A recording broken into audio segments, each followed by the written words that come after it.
Halo pemirsa semua, bagaimana kabar hari ini? Mudah-mudahan semua sehat ya, dan diberikan rezeki yang melimpah.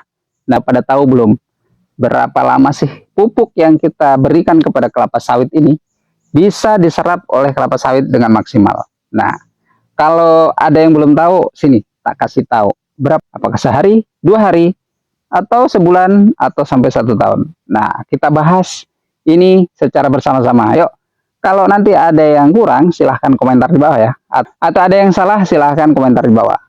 Mudah-mudahan dengan komentar Anda, kita semua menjadi petani sawit yang sukses semua. Oke, yuk kita bahas sama-sama. Ini dia liputannya. Oke pemirsa semua, kita mulai dari menjelaskan tentang urea dulu ya. Jadi urea itu tidak langsung diserap oleh kelapa sawit pada saat kita taburkan ke bawah kelapa sawit. Tapi melainkan harus diubah lebih dahulu menjadi amonia karbonat. Proses ini dimulai sekitar 2-4 hari setelah urea menyentuh tanah atau kita taburkan. Ya tergantung pada kadar air dan pH tanahnya. Nah setelah itu tanaman sawit dapat menyerap amoniat karbonat tadi itu. Jadi pupuk urea yang kita berikan atau kita taburkan ke tanah tadi itu mengalami proses hidrolis namanya, yaitu reaksi kimia dengan air. Nah yang mengakibatkan proses ini akan mengubah urea menjadi amoniak dan karbon dioksida. Nah amoniak yang dihasilkan kemudian akan diserap oleh akar tanaman dan diubah menjadi senyawa nitrogen yang dapat digunakan untuk pertumbuhan tanaman ya sampai ke daun. Jadi prosesnya tadi itu dari kita mulai menaburkan urea tadi itu sekitar 2-4 hari ya. Jadi setelah 4 hari atau sampai 1 minggu lah itu baru bisa tanaman itu menyerap unsur urea atau nitrogen yang kita berikan tadi. Nah ada sih beberapa faktor yang mempengaruhi kecepatan penyerapan urea tadi ya. Yang pertama yaitu kadar air. Jadi tanah yang lembab akan mempercepat proses hidrolis urea. Nah, sehingga ketika kita setelah hujan atau musim hujan itu tapi jangan terlalu banyak juga airnya. Jadi lembab itu bukan berarti tergenang air ya. Jadi ketika tanah itu lembab maka akan lebih cepat terjadi proses hidrolis tadi. Nah kemudian pH tanah.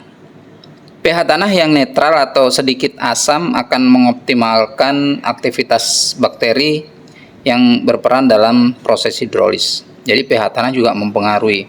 Nah yang berikutnya adalah pupuk KCl. Nah KCl atau kalium ini biasanya lebih lama dibandingkan dengan urea untuk diserap oleh tanaman. Biasanya sih antara 3 minggu sampai 1 bulan. Tapi hal ini bisa dipengaruhi cepat atau lambatnya itu oleh kondisi tanah ya. Kondisi tanah yang lembab dengan yang kering itu berbeda. Ketika lembab itu pasti lebih cepat diserap oleh tanaman. Nah yang terakhir adalah TSP atau triple super fosfat. Nah ini adalah jenis pupuk yang agak lama, lebih lama daripada urea dan KCl untuk diserap oleh tanaman. Kenapa susah untuk diurai? Karena bentuk fisik dari TSP ini adalah dari batuan ya. Jadi dia agak lama untuk diserap oleh tanaman. Jadi untuk TSP ini membutuhkan waktu 1 bulan lebih untuk bisa diserap oleh tanaman. Nah sekarang timbul pertanyaan pastinya, kenapa sih kita harus tahu berapa lama sih sawit bisa menyerap pupuk yang kita berikan? Ini penting kita sebagai petani sawit ketahui bahwa dengan mengetahui berapa lama tanaman sawit itu menyerap pupuk yang kita berikan, otomatis kita nantinya tahu jadwal pemupukan. Dari situlah kita menentukan jadwal pemupukan nantinya. Berapa bulankah kita memberikan pupuk selanjutnya setelah pemupukan yang saat ini? Bisa sebulan, 2 bulan, atau mungkin kita ambil per tahun. Jadi 1 tahun itu bisa 2 kali atau 3 kali atau 4 kali. Nah dengan berdasarkan pengetahuan ini maka kita bisa menyimpulkan bahwa lebih baik melakukan pemupukan itu dengan rentan waktu 3 bulan sampai 4 bulan.